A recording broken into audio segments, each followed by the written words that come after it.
stood in the doorway watching her husband work in their garden, moved slowly between the green rows, his large hands gentle as he checked each plant. His dark hair caught the morning sunlight as he bent down to examine the tomatoes. These earth plants still amazed her after 3 years of marriage. They grew so differently from the crystal flowers of her home world. Her people, the Valyrians, had skin like pale blue glass and could speak with their minds. They were small and delicate, nothing like the big humans. When first met at the colony meetings, she had been scared. He was so tall and his hands looked so strong. But when he spoke, his voice was soft like water over stones. The other Valyrians had warned her about humans. They said humans were strange creatures who built too much and changed everything around them. But they also said humans were safe. The soft builders, that's what everyone called them. They grew food and made houses and solved problems with words, not weapons. Proved all the good things true. He never spoke loudly, even when others argued in the colony council meetings.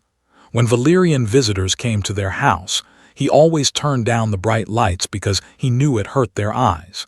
He walked carefully so his heavy steps wouldn't shake their delicate hearing. He learned to cook the sweet crystal fruits loved, even though they had no taste for humans. Their house was perfect proof that different species could live together. The Galactic Council representatives loved to bring important visitors to meet them. They would point at and then say, "See how peaceful they are together. This is what we want for all worlds." Felt proud when they said this. Would just smile and offer everyone tea. He grew the tea leaves himself in their garden. Everything did seem to make life more gentle and beautiful. They had adopted a child too. Little was one of the refugees from the war zones near the galaxy's edge. Children were covered in soft purple fur and had big golden eyes. Had lost her parents when bad people destroyed her village. She was so scared when she first came to them. She wouldn't eat and wouldn't talk, but knew what to do. He sat with every day and read her stories from Earth books. His voice never got impatient when she didn't understand words. He taught her to plant seeds and watch them grow. He showed her how to make the earth bread that tasted sweet and warm.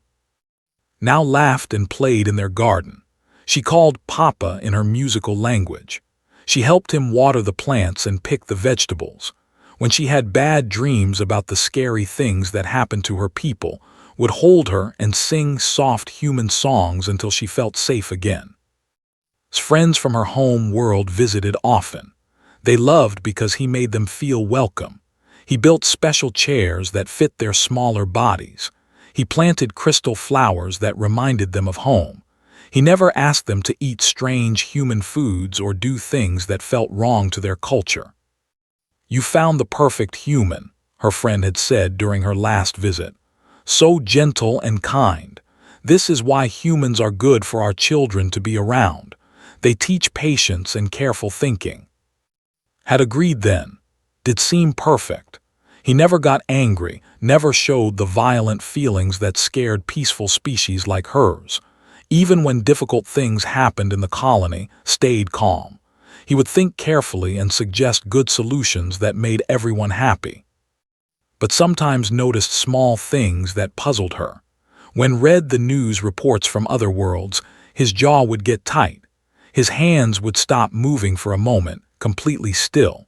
She thought this was just because he cared about other people's problems. Sometimes during colony meetings when people argued about serious things, would become very quiet. Not the peaceful quiet of meditation, but a different kind of quiet. Like he was listening to everything and remembering it all. His blue eyes would watch everyone carefully, but he wouldn't speak. Always thought this showed how thoughtful he was. Other humans in the colony seemed different from. They were loud and moved quickly. They laughed with big sounds and talked with their hands. Some of the other species found them overwhelming, but was special. He had learned to be calm and gentle like her people. The colony of New Harmony was built to show that all species could live together peacefully. Humans grew the food. Valyrians handled communication and diplomacy, provided protection with their strong warrior culture. Shadows used their quick minds for technology and engineering, created beautiful art and music. Everyone had their place and their gifts. Fit perfectly into this peaceful world. Every morning he worked in the garden. Every evening he helped with her reading lessons. Every night he sat with and they talked about small, happy things. He never spoke about his past life before coming to the colony. Thought this was because he wanted to focus on their future together. Their life felt safe and perfect. The dangerous parts of the galaxy seemed very far away from their quiet garden and their gentle daily routines. Had created a small piece of Earth paradise for their family. He protected them not with weapons or fighting, but with careful planning and kind actions. Touched the crystal pendant her mother had given her when she married. It was supposed to warn her if her husband ever became dangerous to her. It had never grown warm in 3 years. Was exactly what he seemed. A gentle human who chose love over violence, growth over destruction. She walked out to the garden to help him with the evening watering. He smiled when he saw her coming and handed her the small watering can made specially for her smaller hands. Together, they cared for their plants as the sun set over their peaceful colony. Everything was perfect. Everything was safe. Everything was exactly as it should be in their gentle world. This feeling would not last much longer. The emergency alarm woke from deep sleep. The sound was harsh and frightening, nothing like the gentle morning chimes they usually heard. Beside her, sat up immediately. She expected him to look confused like she felt, but his eyes were already alert and focused. "What's happening?" whispered, her mind reaching out automatically to sense the emotional state of others in the colony. She felt fear everywhere, sharp, cold fear from hundreds of minds. Was already getting dressed. "Colony Council emergency meeting," he said quietly. "The communication came through 20 minutes ago." 20 minutes ago? Why didn't you wake me?" "You needed sleep. I've been monitoring the situation." This surprised. Never stayed awake monitoring anything. He believed in rest and peaceful mornings. But now he moved with quick efficiency, like he had done this many times before. They hurried to the central meeting hall. Other families streamed in from all directions, saw the fear in everyone's faces. The Valyrians looked pale and shaky. They held their children close with protective arms. Even the brave warriors seemed nervous. Council leader, an ancient Valyrian with silver skin, stood at the front of the hall. His voice shook as he spoke.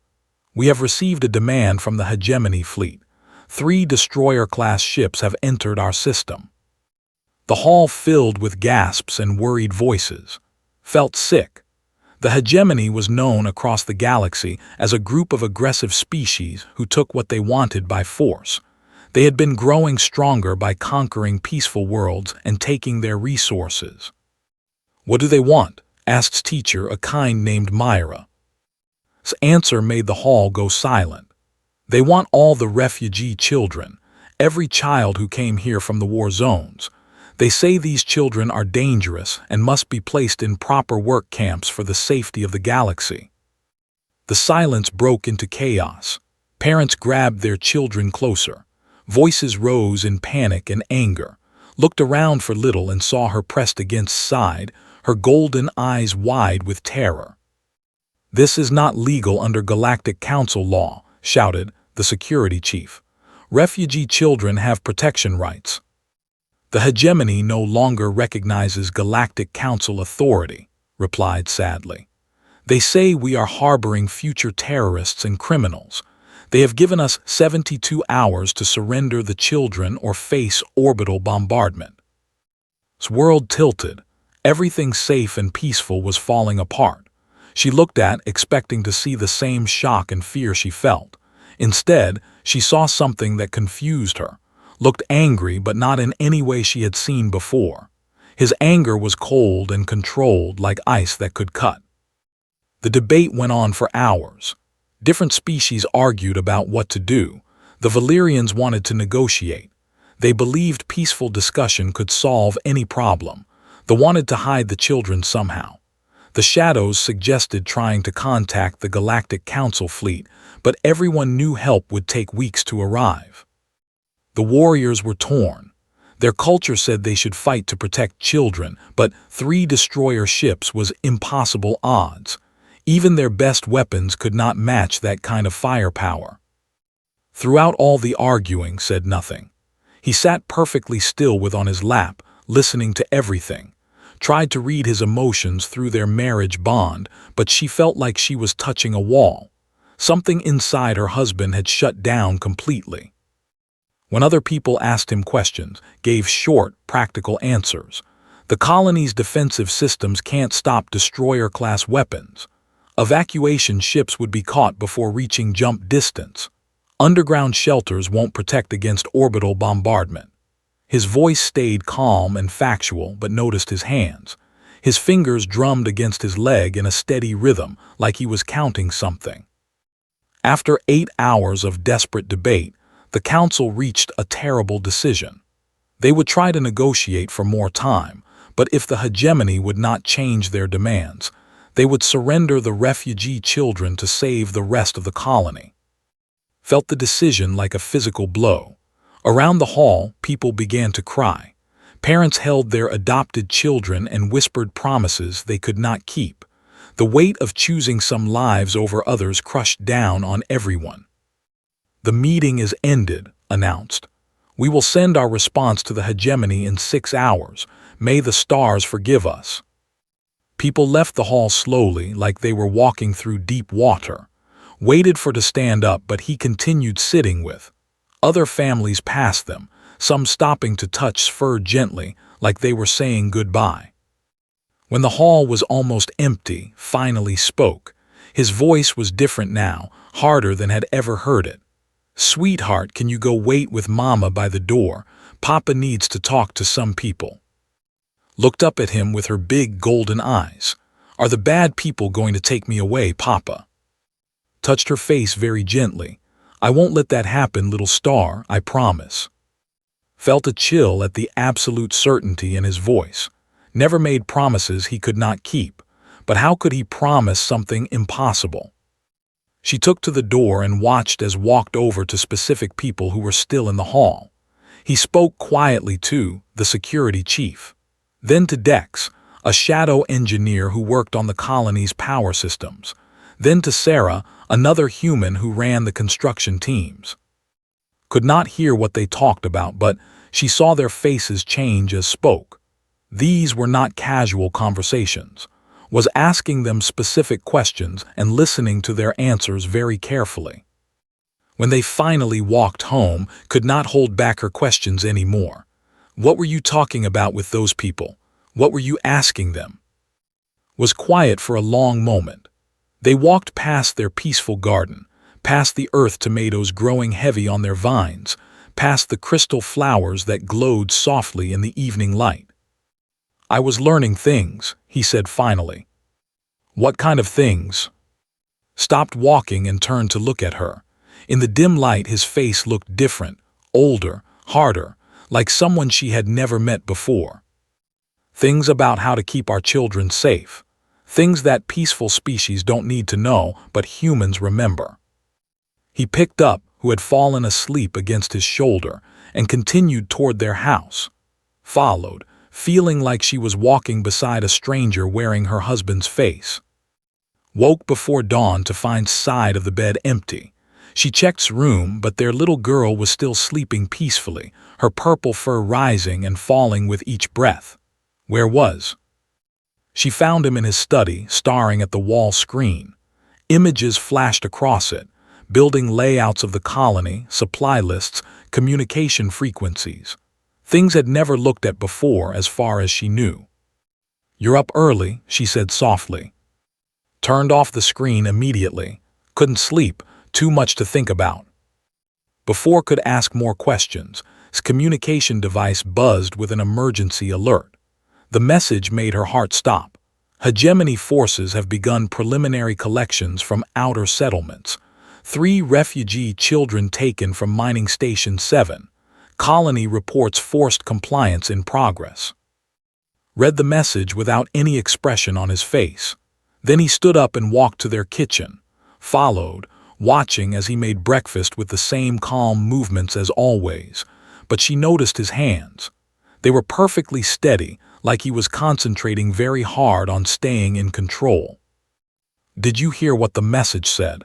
They're taking children already. This is really happening." "I heard."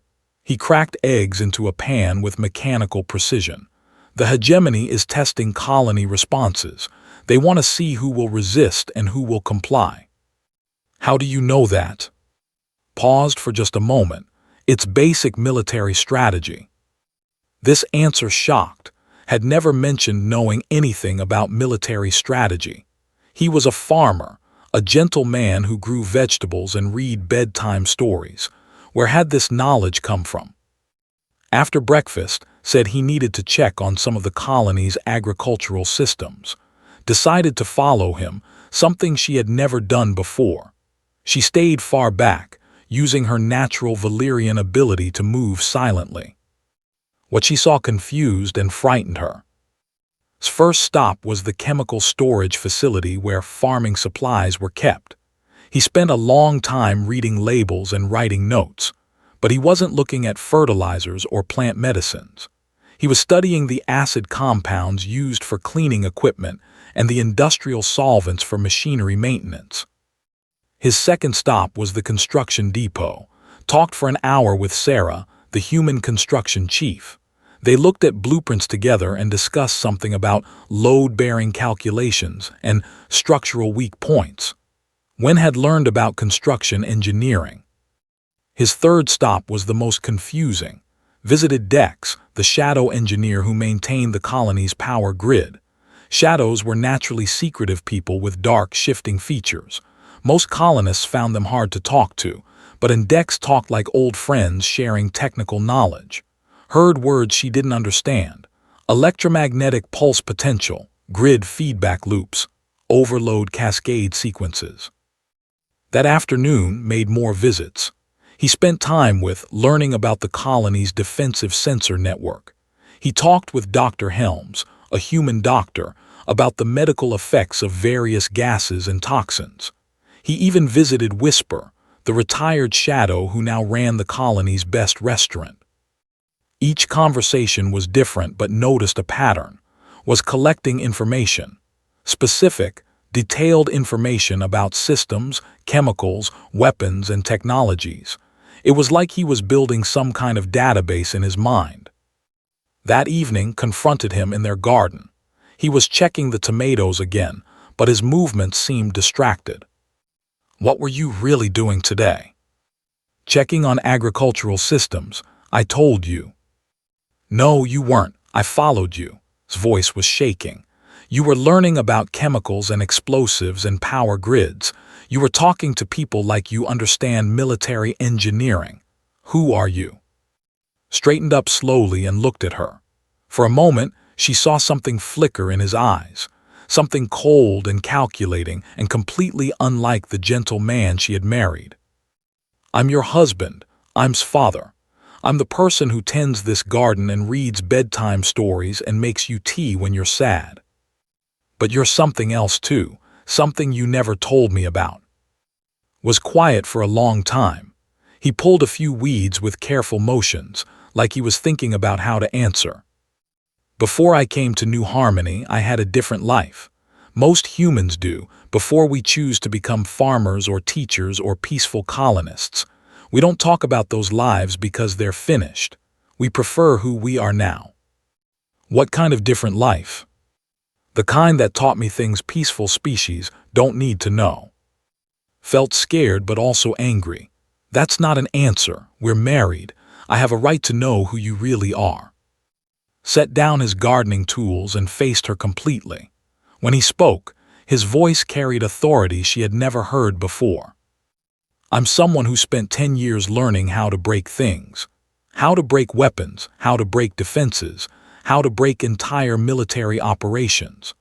I learned from the best teachers humanity had, experts from Earth's military academies, veterans from the border wars, specialists in every form of combat and sabotage." Stepped back. "You were a soldier." I was a strategic systems analyst for the Terran Defense Corps. My job was to find weaknesses in enemy operations and exploit them. I was very good at my job. But you never fight. You never even raise your voice. You're the gentlest person I know. Picked up a ripe tomato and held it carefully in his large hands. That's because I chose to be gentle. After I saw what violence really costs, I decided to come here and grow things instead of destroying them. I wanted to be better than what I was trained to be. And now, looked toward their house, where was probably getting ready for bed. His expression changed into something that made his breath catch. Now someone is threatening our children. My choice to be gentle doesn't extend to people who hurt kids. That night lay awake thinking about everything she had learned. The man beside her was not who she thought he was still kind to her, still gentle with, still careful about her Valyrian sensitivities. But underneath that gentleness was something else, something trained and dangerous and completely hidden until now. She thought about all the conversations he'd had that day. Wasn't just randomly learning information. He was building a plan to do something that a peaceful agricultural colony could never officially approve. As she finally fell asleep, realized that her crystal pendant, her mother's wedding gift that warned of dangerous husbands, had never activated because truly wasn't dangerous to her or he was dangerous to people who threatened them. That was something completely different. The next morning brought worse news. The hegemony had sent a final message to all colonies: surrender all refugee children within 24 hours or face complete destruction. They weren't negotiating anymore. They weren't offering any choices. Watched the emergency council meeting through the public broadcast. She could see the fear and desperation on every face. Council leader looked like he had aged 10 years in one night. "We have no other choice," announced to the packed meeting hall. "We cannot fight 3 destroyer ships. We cannot evacuate in time. We must comply with their demands to save the lives of our citizens." The hall erupted in arguments again, but could tell it was hopeless arguing. No one had any real solutions. The warriors spoke bravely about honor and protecting the innocent, but even they admitted they had no weapons that could damage ships in orbit. The shadow engineers talked about defensive systems, but their technology was designed for colony protection, not space warfare. Then something unexpected happened. Stood up. Had never seen her husband address the full council before. He usually sat quietly and listened, offering occasional practical advice when asked. But now he walked to the front of the hall with steady steps. Every eye followed him. "I request permission to address the council," said. His voice carried clearly through the large space without him needing to shout. Looked surprised but nodded. The chair recognizes of agricultural services. Faced the crowd of scared colonists. When he spoke, his tone was calm and factual, like he was discussing crop rotations or irrigation schedules. "I want to share some information about human history that might be relevant to our current situation." Murmurs ran through the crowd. What could human farming history have to do with military threats? 300 years ago on Earth, a military alliance called the Terran Liberation Front attempted to remove human children from civilian populations for use as forced laborers. The operation was called Children's Harvest. They had overwhelming military superiority, 12 battle cruisers against isolated farming communities with no formal defenses. Paused, letting this information settle in. The operation lasted 6 weeks. At the end, the Terran Liberation Front had lost all 12 ships, their ground forces, their command structure, and their leadership. None of the children were taken. The communities they attacked reported 0 civilian casualties. The hall had gone completely quiet. Even the warriors were staring at with new attention. This was not the only such incident, continued. Historical records show 17 separate attempts by various military powers to target human children for slavery, military recruitment, or elimination. All 17 attempts failed completely. The attacking forces were destroyed with efficiency that military analysts called unprecedented in galactic warfare. Felt cold as she listened to her husband recite these statistics. He spoke about mass destruction and military annihilation like he was discussing weather patterns. The most recent incident occurred 40 years ago, when the Crimson Syndicate attempted to harvest children from human agricultural worlds for their bioweapon programs. Their fleet numbered 22 ships, including 2 dreadnoughts. Recovery teams found no survivors and no intact technology. The human colonies reported that pest control measures had been successfully completed. Council leader interrupted nervously. This is interesting historical information, but I'm not sure how it applies to our current crisis. We have no human military forces here, and these are not purely human children being threatened. Turned to face directly. When he spoke again, his voice carried a different quality, not louder but somehow more intense. Council leader, with respect, you are mistaken on both points. First, we do have human military assets available. Second, these children live in human homes, eat food grown by human hands, and are loved by human hearts. That makes them human children in every way that matters. The silence in the hall became absolute. Could hear her own heartbeat. I am a strategic systems analyst, trained by the Terran Defense Corps in advanced tactical operations. My service record includes successful mission completion in hostile environments against superior enemy forces. My area of specialty is asymmetric warfare against technologically advanced opponents. Watched her gentle husband transform before her eyes. The same man who read bedtime stories to was calmly announcing his qualifications for military command. I am requesting 12 hours to resolve this situation using human methods. If I am unsuccessful, the Council can proceed with surrender as planned. The risk to the colony is minimal, since the alternative is guaranteed defeat. The security chief stood up. What exactly are you proposing? Pest control, replied simply. The way he said those 2 words sent shivers through the entire hall. There was something in his tone that made everyone understand he was not talking about garden insects. Looked around desperately at the other council members. This is highly irregular. We cannot authorize military action based on one person's claims about their background. We have no way to verify these credentials. Dr. Helms, the human medical officer, stood up slowly. I can verify his credentials, council leader. I served with him in the Terran Defense Corps, was the youngest strategic analyst ever promoted to level 7 clearance. His mission success rate was 100%. Another voice spoke from the crowd. I can also verify. Sarah, the construction chief, stepped forward. Was my commanding officer during the station incident. He successfully evacuated 12,000 civilians while simultaneously destroying an enemy fleet twice our size, using construction equipment and mining explosives. More humans began standing throughout the hall. People had known for years as farmers, teachers, engineers, and medical staff. One by one, they confirmed his military background. They spoke about battles and missions and strategic operations like these were normal parts of their past. Realized with growing shock that nearly every human in the colony had military experience. They had all chosen to become peaceful colonists, but they remembered how to be something else. Looked overwhelmed. Even if this is all true, what can one analyst do against destroyer-class ships? Smiled for the first time during the entire meeting.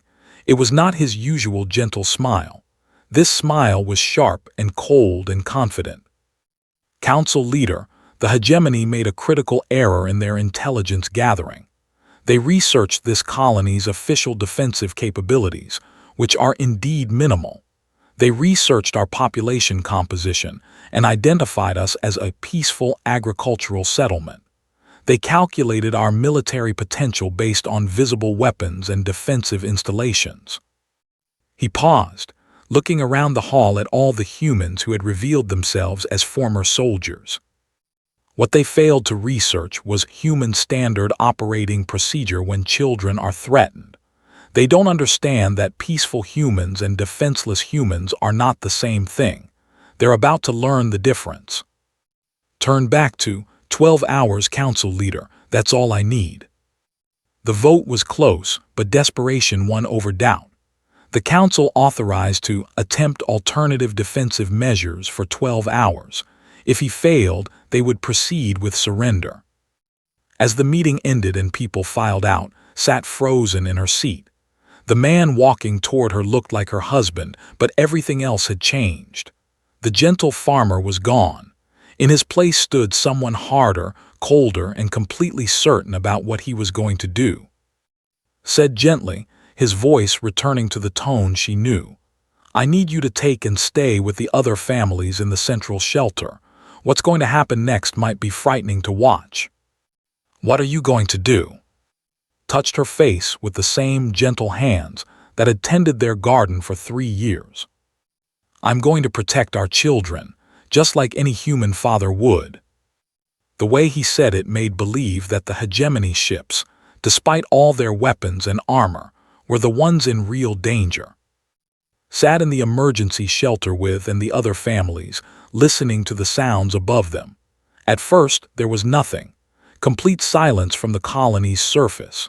Then came strange noises she couldn't identify. Mechanical humming, distant crashes, the whine of power systems working too hard. "What's Papa doing up there?" asked in her small voice.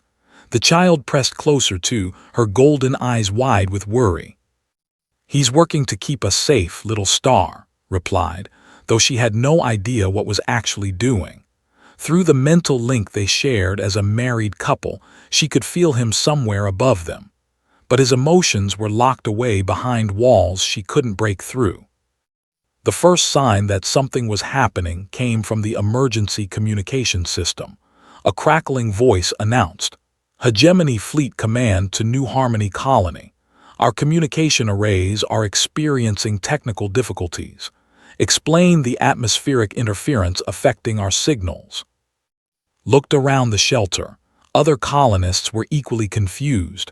What atmospheric interference? The weather was perfectly clear. His voice came through the colony's public address system, calm and professional. "Hegemony Fleet Command, this is New Harmony Colony operations. We're reading normal atmospheric conditions on all sensors. Perhaps your equipment needs." There was a long pause before the hegemony responded, and when they did, they sounded angry. "Colony operations, our technical staff reports deliberate sabotage of our communication systems. This is an act of war. You have violated the terms of our agreement." "Hegemony Fleet Command, New Harmony Colony has no offensive capabilities. We suggest you check for solar storm activity or equipment malfunction. We're just farmers here." Almost smiled despite her fear. Sounded exactly like the gentle agriculturalist everyone thought he was. Helpful, innocent, slightly confused by military terminology. But she knew better now. An hour later, the hegemony's next transmission sounded panicked. "Colony operations. Our weapon systems are showing critical malfunctions. Multiple fire control computers are offline. This cannot be coincidental." "Hegemony Fleet Command, have you tried turning your systems off and on again? Sometimes complex electronics need a simple restart. Our farming equipment does that sometimes too." Could hear the barely controlled fury in the hegemony commander's voice. "Do not mock us, colonists. We know you are responsible for these malfunctions. Explain how farmers are affecting military-grade starship systems." His reply came with perfect innocence. "I'm sorry, Fleet Command, but I don't understand your question. We grow vegetables here. I don't know anything about starship systems." But was starting to understand. Wasn't attacking the hegemony ships directly. He was making their technology fail. Somehow, Using the colony's resources and his knowledge of systems engineering, he was reaching up into orbit and methodically disabling their weapons. The third transmission came 2 hours later. Colony operations. Our ships are experiencing cascade failures across multiple systems. Power fluctuations, computer viruses, structural stress fractures. You will explain this immediately or face immediate bombardment. Fleet Command, are you sure your ships are safe up there? Space can be dangerous for equipment that isn't properly maintained. Maybe you should move to a safer distance while you run diagnostics. This time, the Hegemony commander's voice was raw with rage. We are moving to attack positions. You have one final chance to surrender all refugee children before we destroy your colony. His response carried a different tone now. Still calm, but with steel underneath. Fleet Command, I'm afraid that's not possible. The children are under human protection now. I suggest you reconsider your current course of action. You threaten us. You are farmers and refugees. What can you possibly do against destroyer-class warships? There was a pause before answered. When he spoke again, his voice carried absolute certainty. We can protect our children. That's what humans do. What happened next, learned later from the colony's sensor records, took exactly 23 minutes. The first Hegemony ship, the destroyer Crimson Fist, suffered complete power system failure when its fusion reactors destabilized due to what the surviving crew described as impossible feedback loops in the power grid. The ship's emergency systems activated, but the escape pods malfunctioned due to software viruses that had somehow infected even isolated systems. The second ship, Iron Talon, attempted emergency jump to escape whatever was attacking them. Their jump drive activated, but instead of opening hyperspace, it overloaded and created a gravitational anomaly that crushed the ship's hull like paper. Later analysis would show that someone had precisely calculated how to turn their own escape mechanism into a weapon against them. The third ship, Dark Victory, tried to launch an assault shuttle with a strike team to attack the colony directly. The shuttle bay doors opened, but instead of launching shuttles, the bay explosively decompressed due to structural failures in the hull plating. The ship began tumbling out of control, its navigation systems completely dead. Through it all, provided helpful commentary on the colony's communication channels. Fleet Command, our sensors show your ships are having serious technical problems. Do you need assistance with evacuation procedures? We have medical facilities available. The Hegemony commander's final transmission was barely coherent. What are you? What did you do to our ships? This is impossible. His answer was gentle, almost sympathetic. Fleet Command, this is exactly what happens when someone threatens human children. Your species should have done better research on our defensive protocols before attempting this operation. Defensive protocols. You had no defenses. Our intelligence reports showed no weapons, no military installations. You're correct. We have no weapons or military installations. But we have something else. We have humans who remember what they used to be before they chose to become farmers. The silence from orbit lasted for a long time after that.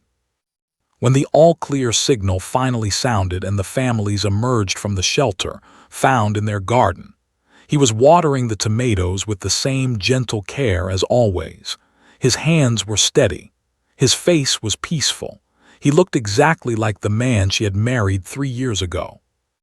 Is it over? She asked. Yes, the Hegemony fleet has been neutralized.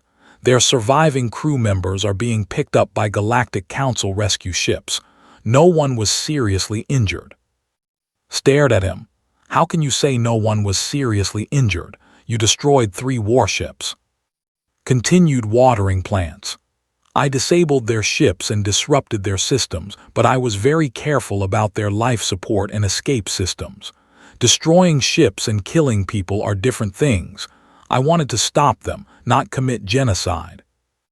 But how? How did you reach their ships from here? smiled, and for a moment he looked like his old self. Agricultural colonies use a lot of complex technology, love, irrigation systems with electromagnetic pumps, fertilizer dispensers with precise chemical mixing protocols, communication networks for coordinating farming operations across large areas, power grids that have to handle massive load variations. He gestured around their peaceful garden. All of this innocent farming equipment can be repurposed if you understand the underlying engineering principles.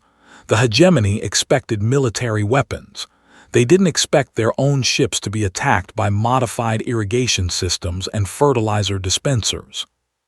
Came running out of the house and threw herself at, "Papa, are we safe now? Are the bad people gone?" Picked her up and held her close. When he spoke to her, his voice was full of love and gentleness. "Yes, little star, the bad people are gone. They won't bother anyone's children ever again." As watched her husband comfort their daughter, she finally understood what she had married. Wasn't a gentle man who had learned to be dangerous. He was a dangerous man who had chosen to be gentle. The difference was vast and important. Later that evening, as they sat together reading a bedtime story, seemed exactly like the man had fallen in love with. Patient, kind, careful with small things. But now she knew the truth. His gentleness was not weakness. It was strength under perfect control. When fell asleep, asked the question that had been bothering her all day. Will you go back to being a soldier now that everyone knows what you really are? Closed the storybook and looked at her with eyes full of love. I am exactly what I've always been, a man who tends gardens and reads bedtime stories and loves his family. The fact that I can also disable enemy fleets when necessary doesn't change who I choose to be every day. He touched the crystal pendant her mother had given her, the one that warned of dangerous husbands. Your mother's gift never activated because I'm not dangerous to you or anyone else in our family. I'm dangerous to people who threaten what I love. That's something completely different. That night, as fell asleep beside her husband, she realized that she felt safer than ever before. Not because she had learned was gentle, but because she had learned he was strong enough to choose gentleness. In their garden, the earth tomatoes continued to grow, tended by hands that could nurture life or dismantle star destroyers with equal precision. And in their house, a little girl slept peacefully, protected by the quiet strength of a human who had chosen love over war, but who remembered both. The galaxy would learn in time to be more careful about threatening human children. Some lessons were only taught once.